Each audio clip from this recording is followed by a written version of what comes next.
Yesterday we talked about the new wine in the Old Testament, and today we're going to be talking about the meaning of the new wine in the New Testament. And as we always find when we dig into the Bible and we study it in a deep way, it gets very interesting very quickly at how God has layered so much meaning within it. So we're starting in Matthew chapter 9, verses 14 through 17.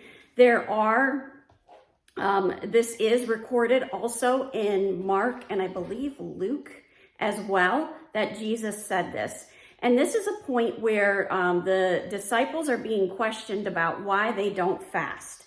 Fasting was considered a rule within the temple, and the Pharisees and the Sadducees were fasting twice a week, which was way more than what the original command was from God. And it was considered a status symbol to be fasting. So in Matthew 9:14, it says, "Then the disciples of John came to him, saying, 'Why do we and the Pharisees fast, but your disciples do not fast?' And Jesus said to them, 'Can the wedding guests mourn as long as the bridegroom is with them? The days will come when the bridegroom is taken away from them, and then they will fast. No one puts a piece of unshrunk cloth on an old garment, for the patch tears away from the garment, and a worse tear is made. Neither is the new wine put into old wine skins.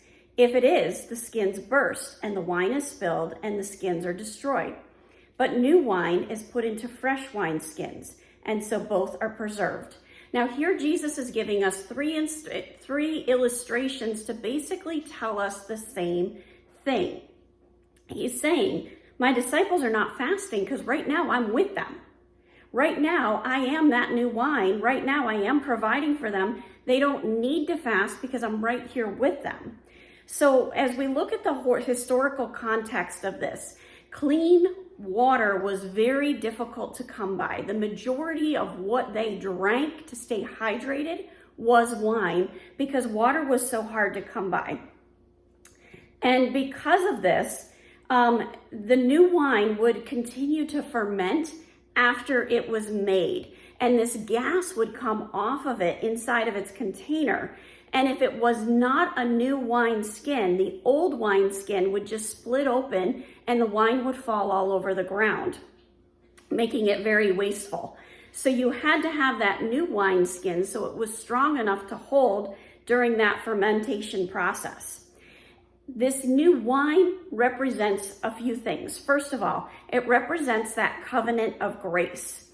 They transform the way we were thinking. It points to that gospel of grace, and it takes away from that legalistic, rule-following spirit of religion that the Pharisees were teaching. It also represents the fact that that old law was insufficient for that salvation. You could not have that close personal relationship with Jesus Christ by following all those rules and regulations. It is a complete opposite of that spirit of religion, and it's ushering us into this new gospel of grace. That's what that new wine represents. And as we continue to look at this in Matthew 25, verses 1 through 13, we get to the parable of the 10 virgins. Now, how does this tie in? Remember, when we were back in Matthew 9, at the very beginning, Jesus said, and I'm looking for it, "Can the wedding guests mourn as long as the bridegroom is with them?" Jesus is referring to himself as the bridegroom. And here we have the parable of the 10 virgins. And it says, this is Jesus talking, "Then the kingdom of heaven will be like 10 virgins who took their lamps and went to meet the bridegroom. 5 of them were foolish and 5 were wise. For when the foolish took their lamps, they took no oil with them. But the wise took flasks of oil with their lamps. As the bridegroom was delayed, they all became drowsy and slept. But at midnight there was a cry, 'Here is the bridegroom, come out to meet him.' Then all those virgins rose and trimmed their lamps, and the foolish said to the wise, 'Give us some of your oil, for our lamps are going out.' But the wise answered, saying, 'Since there will not be enough for us and for you, go rather to the dealers and buy for yourselves.'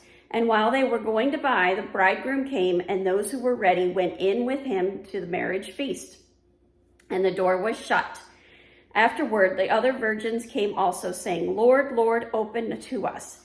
But he answered, Truly I say to you, I do not know you. Watch therefore, for you know neither the day nor the hour. Now this parable is about the second coming. It's about being prepared for that second coming. It's about entering into that gospel of grace and saying, yes, Lord, I'm going to accept this free gift of salvation. And I thank you for it, Lord. I thank you for the fact that you are the King of Kings, you are the Lord of Lords, and I can have that personal, close relationship with you.